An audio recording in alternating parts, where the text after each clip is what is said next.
John and Sam in Japan, the international comedy podcast. Theme tune time. Let's go, John. John and Sam in Japan. John and Sam in Japan. John and Sam in Japan. I told you there's no way I'm singing. Come on. John and Sam in Japan. John and Sam in Japan. Yeah. John and Sam in Japan. Never gonna happen. And put your clothes back on, it's just weird. Never. John and Sam in Japan, the international comedy podcast. Welcome to the show. He is John. And he is Sam. And this is John and Sam in Japan, the international comedy podcast. Yeah, that's right. Episode whatever it is. How's everything with you? Yeah, good. I had something happen yesterday that I think the way I handled it was very, very British. Well, what would you do in this situation? So, as we talked about last week, last episode, I actually passed my driving test, so I've got a car now. Wow, congratulations. Can I just warn the people of Huddersfield, please watch yourselves crossing the road. Well, so I've been driving for about 2 weeks. It's all been going well. But yesterday I needed to put some petrol in the car. So I was dying to go to the toilet. And I got to the petrol station and I unlocked the petrol tank. But the nozzle wouldn't go in. The car just wouldn't... The petrol tank would not open to let me put the nozzle in. And the car was beeping. And because it's kind of a new car to me, I was like... So sorry, you couldn't get the cap off the tank? No. I opened the cap. It's when you put the nozzle in, there's like a small... Inside there's like a small sphincter. I don't know if that's the real word. But it just wouldn't open. I'm almost certain it's not. It's definitely not a sphincter. But no, it just wouldn't go in. And so, when I started pumping gas came out. And so I was dying to go to the toilet that much that I quickly thought, oh, forget this. Drove without paying and drove off and went to my house, ran in the house, had a pee, and then started telling my missus that the petrol tank wouldn't work.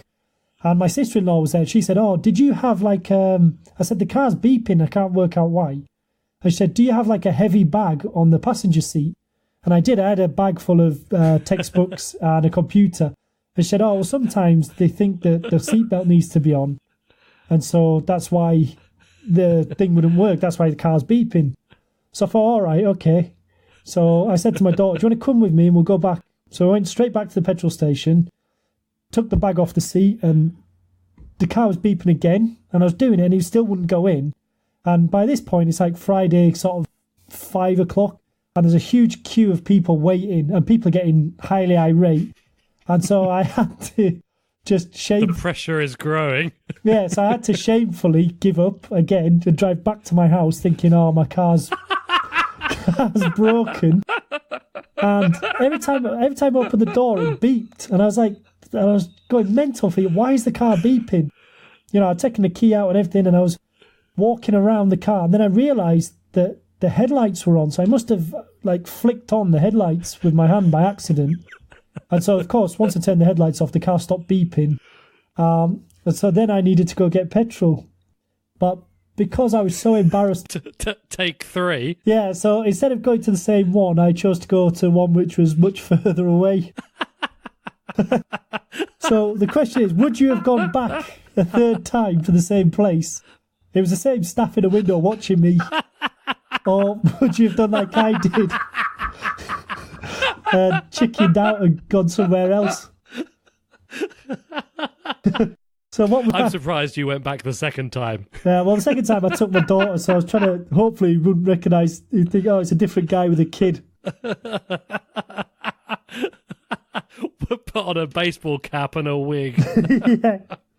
So, that was my... But what would you have done? Would you have gone back or would you have... I wouldn't have gone back there the second time. Right. I would have gone somewhere different immediately. I mean, or maybe I might have asked for help. No, I would not have asked for help. Well, I was thinking, when I was driving to the different garage, I was in need of petrol. I was thinking, if I run out of petrol now, I'm going to probably just kill myself.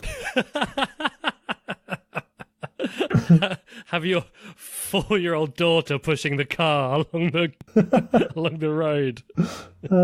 So anyway, what's been on with you? What's been going on with you? Well, as you know, I just got back to Japan after being on holiday in England. Had a good time. I'd like to report, actually, that the trolleys at Heathrow Airport are free. Oh, right. Scamming northern monkeys in Manchester. So, I know, it must be. It's that north-south divide again. Yeah. But I do, when I go to England, In fact, did you push the trolley or did you have like a butler doing it for you? Oh, yeah, no, there was a manservant. Yeah, so that's why it's free. Yeah. Well, I say trolley, I mean, he was crawling. But yeah, I had a good time in England. When I go back, I always have a good time and eat too much and drink too much, of course. But there's always like one or two things that remind me about the things I miss about England. And one of these things happened this time. I bought a new pair of trainers. I was in Sports Direct. Let's just say that the service could be better. But when we were in there, I was standing there waiting for these trainers that I'd asked for to try on to be brought up.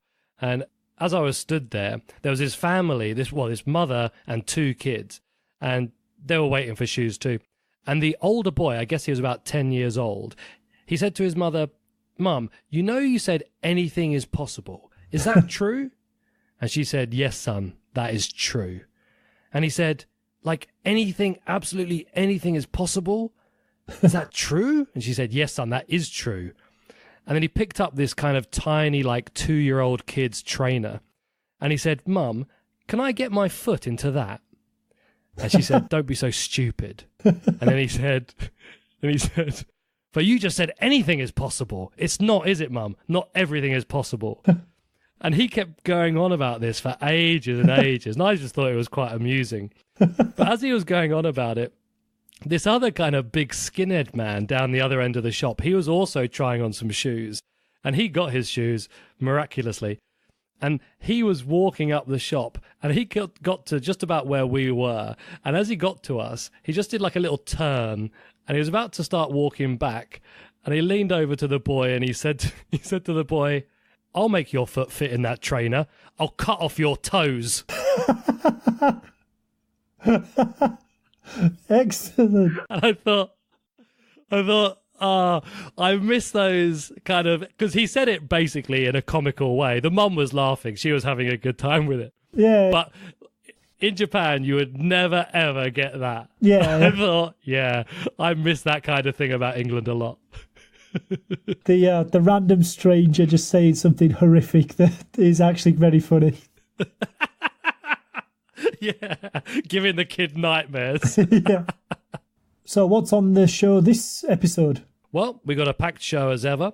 We've got an interview with Japanese comedian Kazu Kusano, and we've got some stand-up comedy from Brit comedian Sallyanne Fellows, and a whole lot more.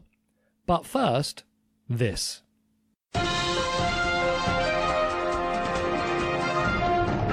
This is J&SNJ News.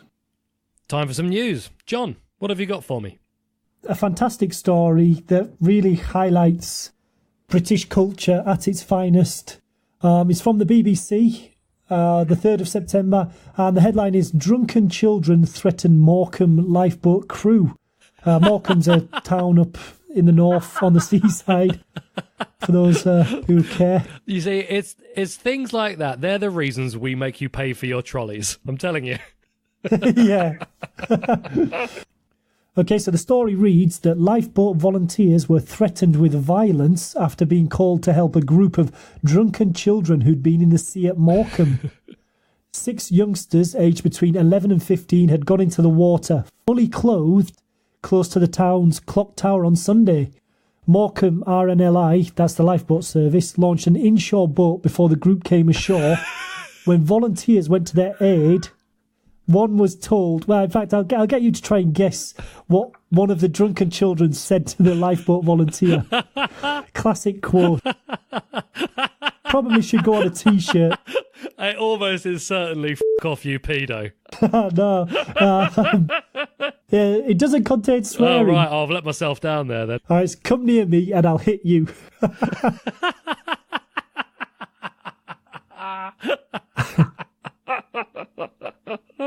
That's good. So it says, we don't condone violence on this podcast, especially for volunteers who are helping people. Yeah, when I said good, I meant absolutely horrendous and terrible. Yeah. So it says the Coast Guard requested assistance from the Morecambe's lifeboat crew at 6:15 in the evening following reports that 6 children were in the water. By the time the inshore lifeboat was launched, the youngsters had emerged from the sea onto dry land. The Coast Guard asked the lifeboat crew to attend to the children who were suffering from the effects of the cold. A spokesman for the lifeboat service said the volunteers arrived on scene to be greeted by abuse and threats of violence from all the children, all of whom were clearly heavily intoxicated by alcohol. In spite of this, the crew continued to offer support until police officers and an ambulance arrived. Yes, that's why these guys are the heroes. Yeah, and he said the police and ambulance turned up at 6:40 and assessed a female patient, but nobody required hospital treatment. So happy ending. It doesn't tell. It doesn't say. But would you like to guess? It doesn't tell us. But would you like to speculate on what they were drinking? Well, I don't know what teenagers drink these days, but certainly I wouldn't be surprised if a can of Diamond White, a bottle of Mary Down, or a bottle of Mad Dog 2020 was involved. Yeah, definitely. I think. What would you say? Well, it's up north, so it'd probably be super strength lager. Oh, Tennant Super, my old foe. Yeah. I think if this had been a tabloid newspaper, the headline could have been Morecambe and Unwise. Yeah, I like it. Or how about swearing 6 swim sozzled saviours still save? Try and say that after a bottle of White Lightning. Mad Dog 2020. That was J&SNJ News. Kazu, time for an joining us today. This time hi, we thank met you so up much with for having Kazu me. Kusano, Yeah, good. a Thanks Japanese for coming down. comedian who's You're back in based Japan on in holiday. America, Los living Angeles. in America. Are you happy to be She's back? really funny. Yeah, She's been out there I for am, ages. I just got cracking here people 2 up days all over ago, the place. and I just I think you're had gonna like really this. good sushi. Yeah. How is the sushi in America?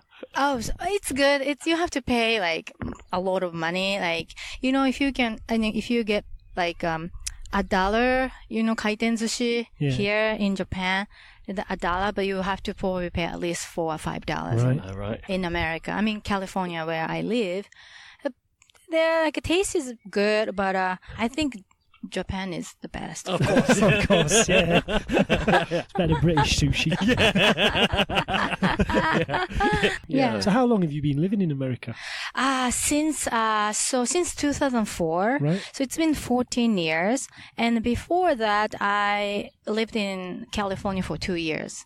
And what made you go out there in the first place? So I wanted to do comedy in United States for some reason because I'm so stupid. So I wanted to do comedy in America, so I just went. Right. So Just that's a pretty went. bold move. Yeah. Good for you. Yeah. Thank you. Amazing. Thank you. Sweet. So what is the comedy scene like where you're performing? Oh, in LA? Yeah. Well, so as you know, LA is a mecca, right? Like everybody goes there, like from all over the world, including Americans. So it's tough. It's tough. Like even go to open mic, it's like 30 people show up. Really? And do you know Comedy Store in Hollywood? Yeah. It's very famous comedy club, and if you go there, you can see. Probably you can meet a lot of famous comedians performing, Right. like 10 or 15 minutes. I saw Louis C.K. last year. Oh, wow. Right before he got that Yeah, the thing. trouble. Yeah, trouble. He was walking like a man. I'm a man. That's cool. Yeah. So Comedy Store's open mic, it's Monday night at 6 o'clock. Right. Okay, they pick 15 comedians from, sign up. Yeah. And then can you guess how many sign up? How many people? Oh, we said 30 for the other one, so I'll go more. I'm going to go 100. Fifth, well, I was going to say fifth. 101. Yeah, close, like 150. 50. Really? Yeah, 30, Wow, they only picked 130. 15. Yeah. You said that at some of those open mics, you get 30 people will turn up. Of those 30, how many are quite funny? Oh, well, it depends, but there are a lot of new comics. Like people come to like LA for acting, and then they realize, oh, I have to do more than acting. Right. So stand up is easy to start. Yeah. So when it happens, so when you go to like a Hollywood open mics, there are a lot of young actors. Right. So and then like a boys talking about their dick and like, masturbation jokes and girls talking about their vagina. So is this clean podcast? No, not at all. Well, I do my best to keep it clean. Me too. I'm a clean comic. And John does his best to make it dirty. So when there are 30, maybe 5 are funny, 5 to 10. Are there many other sort of Japanese female comedians on that scene? Yes, there's one really funny girl named Aiko Tanaka. Oh. Yeah, she mailed me yesterday. Oh my god, really? Yeah. What? She's coming to Japan, so I think I'm going to try and organise. She is really funny. Right. She's cool. She's regular at Improv and Laugh Factory and Comedy Store. But she's very That's edgy. very good of you to be so kind about her. Thank rather you. than say She's not your my rival. No, she's we know each other for a long time, but we are same category, right? Yeah. So we are very kind to each other. Yeah. Especially Aiko is very sweet, and maybe I'm mean. I'm kidding. So Aiko is really edgy, and she curse sometimes. I mean, maybe a lot. I'm kidding. But because when I was a kid, I was fan of. Do you know Drifters? No. Driving Shimura, thing. Ken Shimura. No, Ken I don't. Shimura. I don't know. No, Japanese that's good comedian. pronunciation. Yeah, Ken Shimura.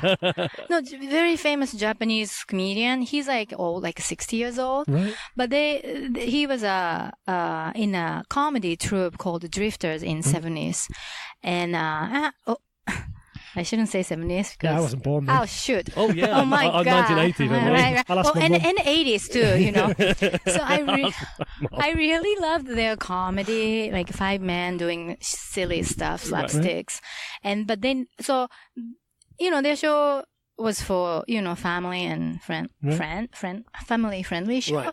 So when I started stand up, I decided to go clean. It's because I wanted to be on TV show in America. So that's the reason why I'm clean. So I don't curse on the stage, even though I curse a lot at my home. Yeah. Like, fuck it.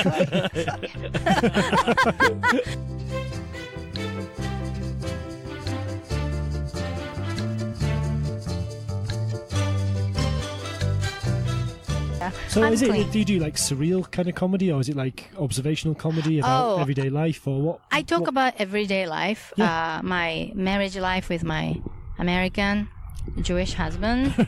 That's one thing, and I talk about culture. So I talk about like my cultural differences between America and Japan, and I do like some like female like gender stereotypes, those kind of things.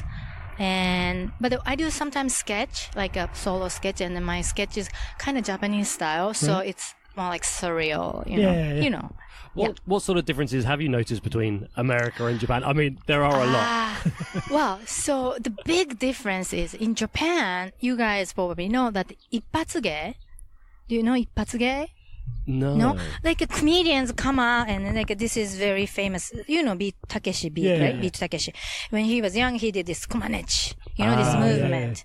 And then that's only like he comes out and he does this movement. And that's funny for Japanese people, but for Americans, those like gag, it doesn't work because Americans, they have to know the reason, like premise and the setup. Yeah. But Japanese, you don't have to say premise. Right. That's a big difference. So for the listeners, just when Kazu was telling that story, she stood up and there's a kind of like Kazu, how would you describe the move? So basically, he said komanechi. This is very famous gag in my country, meaning komaneti. Do you know this very famous how you say gymnastic Gymnast, girl yeah, in gymnast, yeah. 70s, I think. And she was wearing this, tight, what do you say, leotard? Right. Yeah.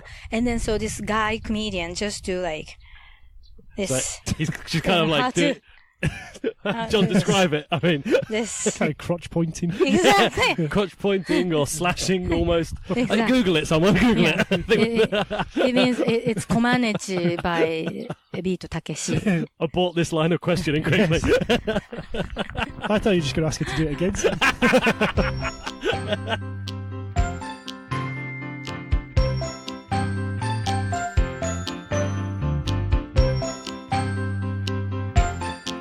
I had one really weird gig. So I performed for Jewish Orthodox Jews Okay. party. It was like a fundraiser for this synagogue, and which has a school and stuff. And they found me. They contacted me. Right. They called me. Hey, Kazu, can you do like 20 minutes in my like fundraiser show? So I said, okay. And then I went, before that, she said, okay, this is Orthodox Jews. Do you know them? And I said, not so much. Okay, basically, you have to do clean. Right. So I'm clean, so I'm good. No curse or nothing. And then no sexual contents, which even implies about sex. Yeah. And I do clean set, but sometimes I imply, Yeah, sex. innuendo. Yeah. It's basic universal stuff. But so I needed to change a little bit, and then I went, and then I didn't know what to do. So I did like, hey, what's up, blah, blah, and then I have 1 or 2 Jewish jokes because my husband is Jewish. They loved it. But other than that, I thought they were interested in Japanese culture since they invited me. So I did some, cultural difference joke and stuff, and they were not interested. Oh, really? And they were like eating and just like watching me and drinking. And then I did my Christmas joke, but it's not about Jesus. It's more like about the Japanese Christmas that Japanese people eat KFC. Yeah. And I thought it was good because it's a family-friendly joke.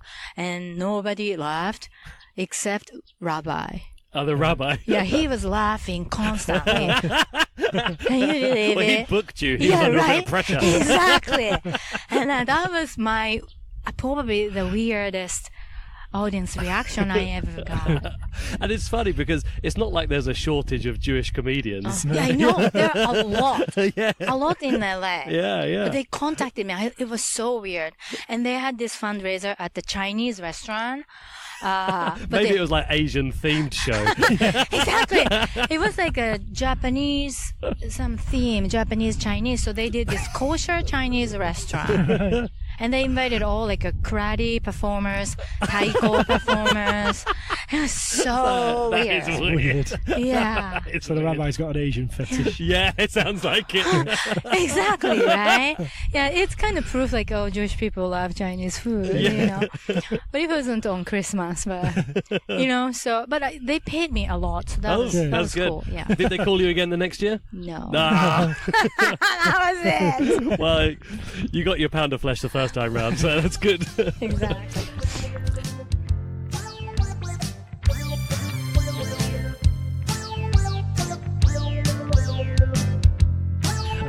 So you said, your husband's American. Yes. How long have you been married? 11 years. Congratulations. Does he do comedy? Thank you. He's not, but he's funny. But he's a magician. Oh, right. Oh, right. Well, Yeah, I know. I like creepy guys. Yeah. well, Sam likes doing magic. We Oh, talk you about do? this sometimes. Ooh, Yeah. So you're a creepy guy I'm a little too? bit creepy. He likes Uh-oh. to show the ladies his magic tricks. Oh, that's Well, not these days, but Yeah. in the Not now that you're happily because married. you're married, so you don't have to do that. Okay. I just do it for the kids at school. Oh, Not for cool. the same reason. I need attention, kid. Yeah, I do. Yeah. Basically, I do on stage at night, and then doing the magic tricks at day, and then during the day. Well, you used to always carry cards with you, didn't you? When we go out, Always. drinking. Next thing, where's Sam? Oh, he's just doing a magic trick for those girls over there, and he's made them all disappear. Yeah. Kids are gone. Yeah, I got pretty efficient as well, didn't I? But with your husband, so obviously you mentioned before that sometimes on stage you joke about cultural differences. Yes. What kind of what things do you guys fight over or argue about? Because we've both got a Japanese wife, so I think probably we can sympathize with your husband. Oh, yeah. Okay, I'm gonna call him now for you guys. Yeah, basically, so me and my joke about my marriage is, international marriage. Like, we are the same age couple, but he's Caucasian, so he looks old, right? Yeah. And I'm Asian, I look really young. Yeah. So since we started dating, like I didn't know, but I look 20 years younger than him. Yeah. Okay. And then so people thought like he's my sugar daddy, like always. So that kind of reaction, I still get it. Right. People like give us give me, not him, like a cold eyes because they think that I'm the mean girl who is waiting for him to die.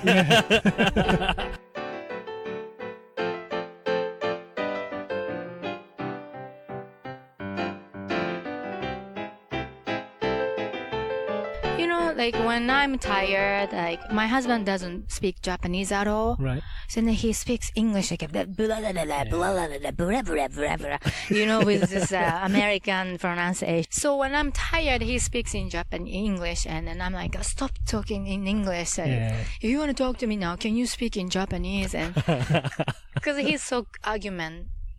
Because he's Jewish, right? Well, my wife is 3 stages of anger. So the first stage is she's arguing with me in English, and then it becomes broken English with bits of Japanese. Exactly, and right? then when she's really pissed off, it's just full of Japanese. Exactly. When I argue with my wife, it's basically only in she'll only shout at me in Japanese. We speak in English mostly, really? But she only shouts at me in Japanese. Bakayaro? Yeah, I've heard that a number of times. You fool! That was a pet name. Yeah. But the reason she started only using Japanese when she was angry was because when, like you said, there's stage 2 where it's broken English, but her grammar goes really bad, her pronunciation goes off, and she can't say, she just sounds funny. Like, you are not nice to me! And that makes me laugh. And she goes, what's funny, huh? Why are you laughing? Are you making fun of me?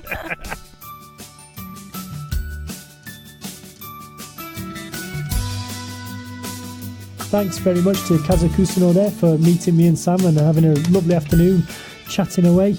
If you'd like to find out more about what she's up to, she's about to do a one-woman show, and she's in the process of making a web series. So you can find out more information about all those kind of things at her website, which is kazukusano.com.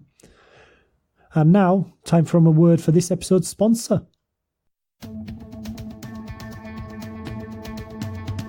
Hey, what's up? Tokyo's finest tattoo artist Miss Funky is here. At my studio here in Kichijoji, I specialize in body art for foreigners who wants the authentic Japanese tattoo. With thousands of kanji to choose from, you can get whatever you want written on your body. You want the kanji for next tattoo on your neck? Done. You even want to draw your own kanji that has no real meaning? Done. You want the kanji for fridge on your bicep? Done. Miss Funky, I never refuse to ink no matter how crazy it seems to a Japanese. Yo, Johnny McBee and Sammy O.T. Two Brits took a shit over a cup of tea. Probably a spot of milk and a crumpet, please. But there's something else cooking in the kitchen. Could someone answer the burning question? And now it's time for this episode's burning question, which was, what is the most lost you've ever been? So did anybody respond to us, Sam? Yeah, we had one response on email. It was from Bill in America. He simply said, "This is the worst burning question you've ever asked." Okay. I don't know. I think it's quite a good one. So, whose was it? Was it yours or mine? I think it was yours. Right, fuck you, Bill.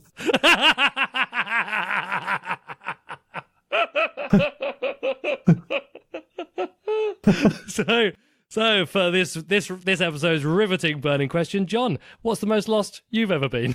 Well, actually, between asking that burning question, so between recording last episode and today, last weekend I actually got lost, quite lost in a... I like the fact that you're so dedicated to the podcast, you're actually you're getting lost just to have content for it. Well, I kind of got lost in my own mind. So what happened was I went I went over to visit my brother, and we went to watch football, and we had a full day of drinking, and we got highly intoxicated. And I stayed at his apartment, and me and him were sharing a bed. We're close. He's got a big double bed, and other people were sleeping in the sofa and stuff and on the floor. So as his big brother, I said to him, you have to let me share your double bed. But anyway, I was sleeping in my underwear because I don't sleep naked when I sleep with my brother. And in the middle of the night, I woke up and I was in my box shorts. I woke up to go to the toilet, and I walked out the door, and it turned out to be the front door of the apartment, and the door closed behind me, and I was locked out, and I was half awake and half asleep, and I was absolutely busting for a pee. So I proceeded to walk around this apartment complex looking for somewhere to urinate and panicking. There might have been tears involved. And eventually I found what I thought was a bush, but turned out to be a plastic plant pot outside someone's front door, which I had to pee into before running back. I hope it wasn't. Before running and banging on his door. I hope it wasn't one of those hanging baskets. Well, how desperate I was, it could have easily been a hanging basket. But no, it was like I'm guessing the family used it as a Christmas tree around Christmas time. It was kind of a mini plastic conifer. It was it was an evergreen. Ever yellow. Yeah. Yeah, so how about for you? Oh, how about me? Well, yeah, I've been lost a few times, of course. I think one of the times I remember that this kind of sticks out in my mind, where I used to live, behind my house, there was a big kind of woods or forest. And we used to kind of go playing in there all the time. It was absolutely huge. And we used to get lost in there loads. And that would always be pretty scary, you know, if you kind of thought suddenly you didn't know your way back. But there was this one time where me and a few other guys and girls, we got completely lost. But we came across like a kind of den that someone had built out of, you know, branches and stuff. And we thought it was like kind of exciting. Is it a tramps or is it some other boys and girls kind of den play thing? And we went inside, and then inside this den was a massive stack of porn. And it was like, oh my God. It was like something out of the Goonies. And the worst thing was, we never were able to find our way back to the porn den. I thought you were going to say you just lost your teenage years to looking at all that muck. Well, I'm just lucky that in my teenage years there was no internet. Yeah.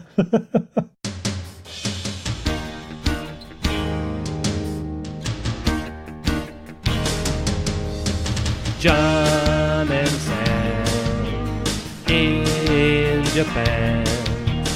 One is funny, one is funny looking.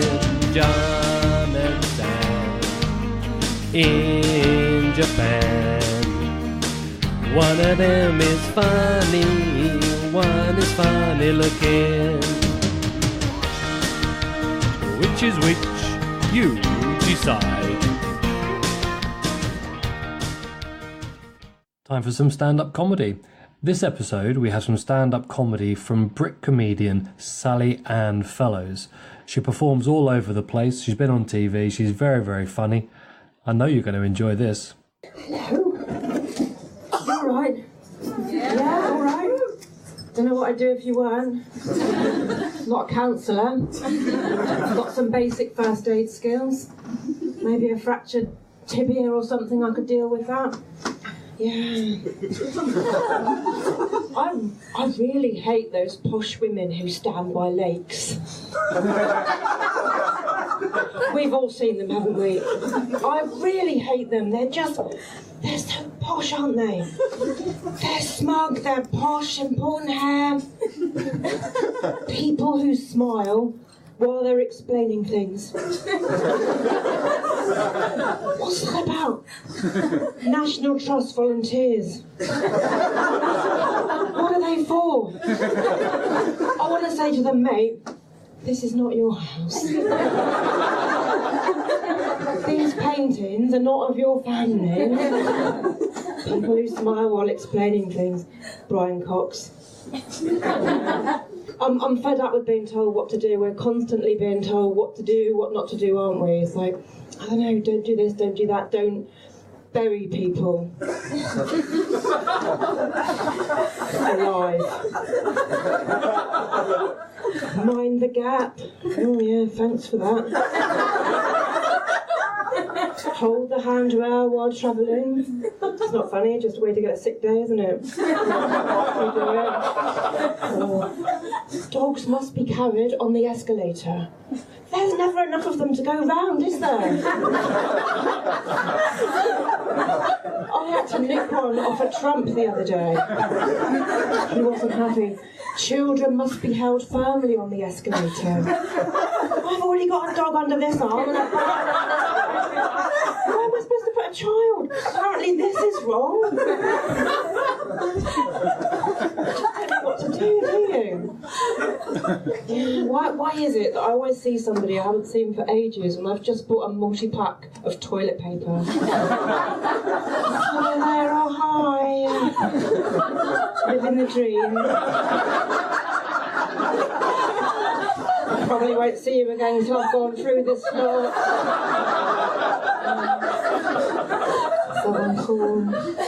But yeah, I have got a first aid certificate, so rest easy. Anyone else got a first aid certificate? No, somebody thinking about it. Might be dying in the process. I might have to do something. But I really hate those resuscitation dummies. Has anyone seen them? They're just a head, yes, a head and a torso, aren't they? No arms or legs to practice on. I said to the woman, bit of an elephant in the room situation. Where's the arms and legs? She went, just treat it as if it's normal. I am quite a broad-minded person. But what sort of really specific industrial accident would cause that? Carelessness? Alzheimer's? Or, I don't know, being marooned on a desert island and we haven't got enough food? I don't know, how would you get the last limb off though? That's kind of stuff that keeps me awake at night. Thanks, so I've been Sallyanne, cheers.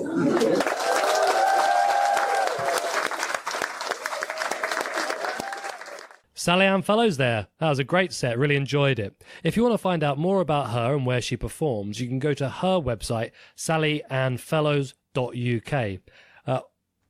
So that just leaves me to say thanks to Kazu Kusano for taking the time to hang out and have a chat with us. Again, you can go to her website to find out about her at kazukusano.com. One more time, thanks to Sallyanne for providing the stand-up for this show. You can find all about their stuff also at our website, johnandsaminjapan.com. And if you want to get in contact with us with any news stories or to provide some stand-up or musical comedy or to provide an answer to the burning question or even suggest a burning question, because according to Bill, my burning questions are fucking rubbish, what do you think next episode... What do you reckon next episode's burning question should be, Sam? Okay. Well, I'm under a little bit of pressure here, but I'm going to say, how about, what's the most in danger you've ever been? That's such a great burning question. I can't believe you came up with that, Sam.